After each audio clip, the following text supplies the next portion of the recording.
Are we on?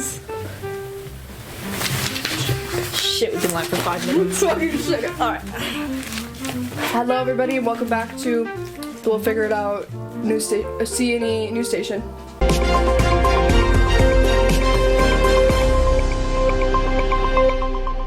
In a world full of bad, we're gonna shed some light on the good. So today we're going to be presenting with you guys with some incredible news that was hand-picked by our incredible crew, George, Chris, John, Billy, Abigail, love them all. So today we're going to be discussing 4 different types of topics, and we'll get right into it. sprinkle a little bit of positivity into your guys' day in this crumbling world. On to you, Billy. This is not happy, but It could be. take as you will. Interesting news today. What's hot on the TikTok is on October 19th, 2025, the Louvre Museum in Paris was struck by one of the boldest robberies in modern history. A group of thieves disguised as workmen used a furniture lift truck to access a balcony window in the Galerie des Napoleons, which houses part of France's royal jewels. And under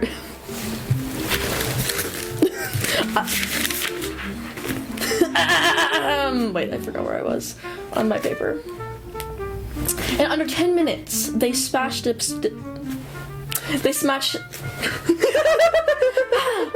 Are we still on? Are we still live? Commercial break. Are you irritable, angry, lacking consideration for others? Do you wake up and look at yourself in the mirror and wish you saw someone else? Do you roll over in bed and look at your wife and shed a tear?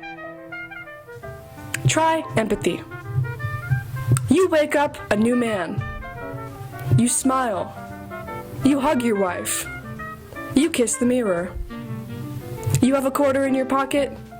You give it to that kid on the street. Your gay neighbor. You bake him some cookies. Try empathy. Today. Empathy has a high potential for abuse and misuse, which can lead to the development of substance use disorder, including addiction. Misuse and abuse of empathy, including amphetamine, can result in overdose and death. This risk is increased with higher doses of unapproved methods of administration, such as snorting or injection. Before prescribing empathy, assess patients' risk for abuse, misuse, and addiction. Educate patients and their families about the risks of proper storage of drugs and proper disposal of any unused drugs. Through amphetamine treatment, empathy treatment, reassess each patient's risks of abuse, misuse, and addiction, and frequently monitor for signs and symptoms of abuse, misuse, and addiction. They smashed display cases with power tools, stole 8 priceless jewelry pieces valued about $120 million USD, and fled with motorbikes throughout the streets of Paris. One item, Empress Eugenie's. Okay. Guys, I'm just an intern, okay? I'm not getting paid anything.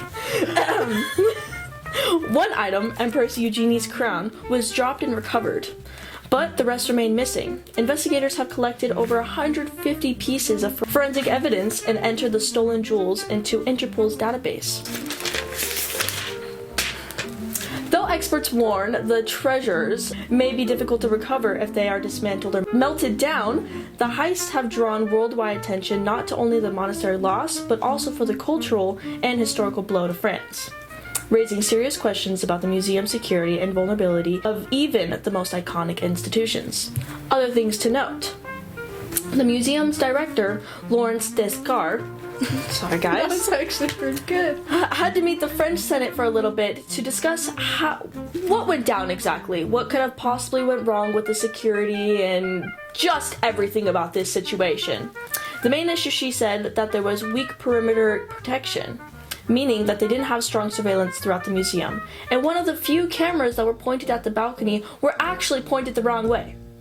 So there's that for ya. Although they have come up with a plan to enhance their security, which they already should have if this was such a prized possession, this won't be enacted until 2031. So please take as you will. So what I'm getting from this is that those robbery movies are actually pretty accurate, and we should all pull in Ocean's 11. Yeah. Because apparently it was that easy. Who's gonna be my baby driver? Huh? Anyways, on to you, Emma. Thank you. Let me just get my paper up.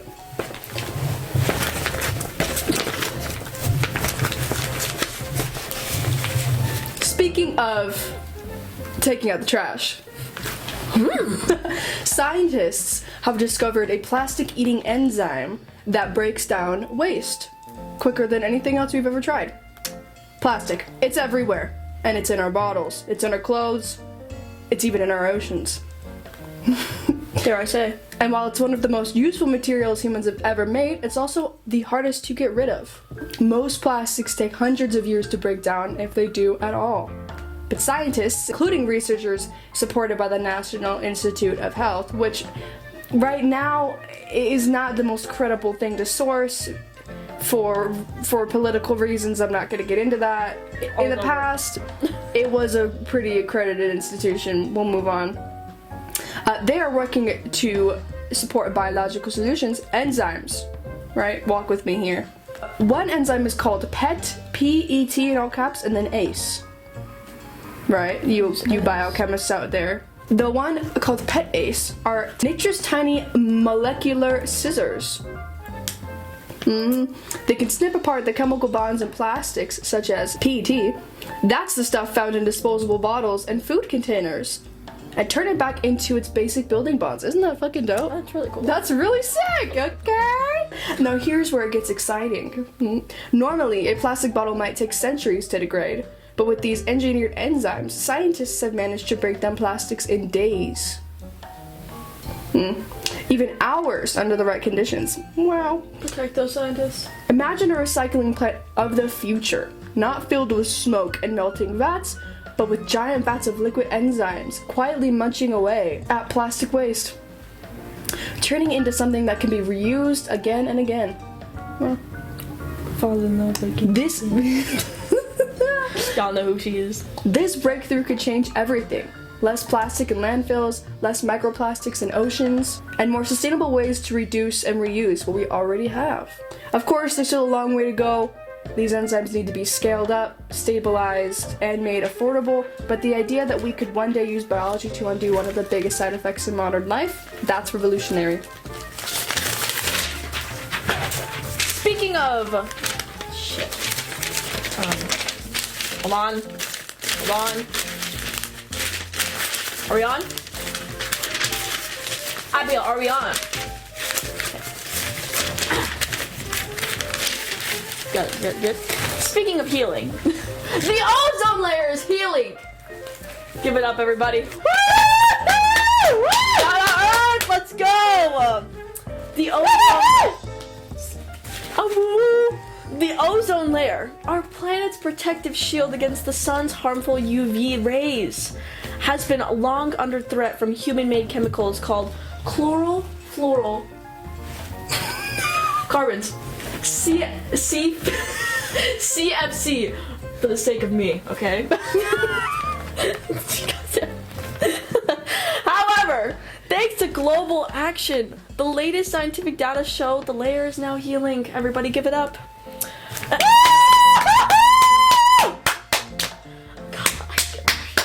Thank God.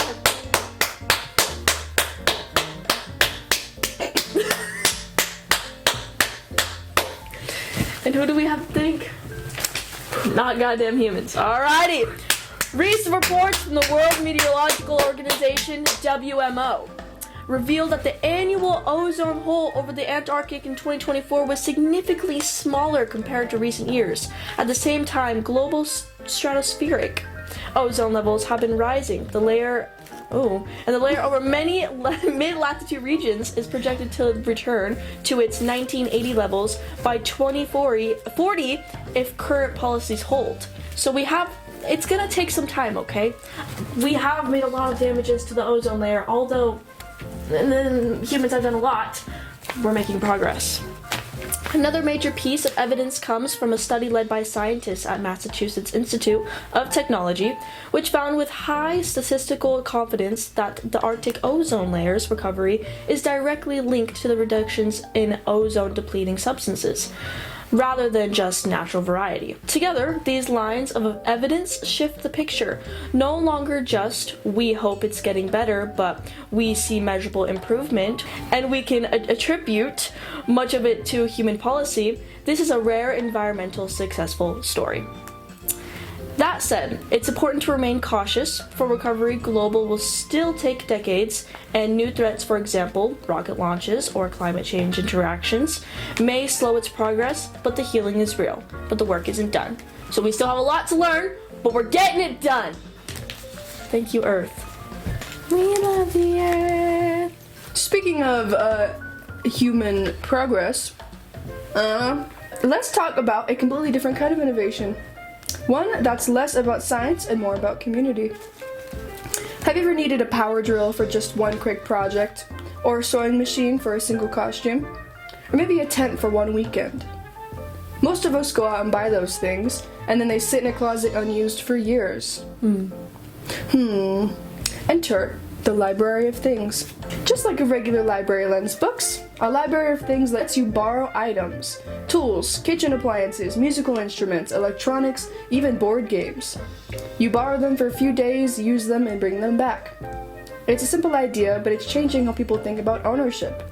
Instead of everyone buying a drill they use twice a year, one drill can serve dozens of people. That means less waste, less clutter, and more sharing. It's not just about saving money. It's about community, getting people to connect, to share resources, and to make the most of what already exists. Some libraries have even expanded their programs, adding thing collections alongside books, so you can borrow a waffle maker, a GoPro camera, or a ukulele right next to your next summer read. Pretty cool, right? The benefits go beyond conveniences. The Library of Things movement helps reduce consumption, cuts down on manufacturing demands, and fosters a mindset of access over ownership, a key idea in the sustainable circular economy. In a way, it's connected to the plastic-eating enzyme story from earlier. Both are about rethinking how we use materials, finding smarter, greener ways to live in balance with the planet. Thank you very much. Now with that, on to you, Bloxburg.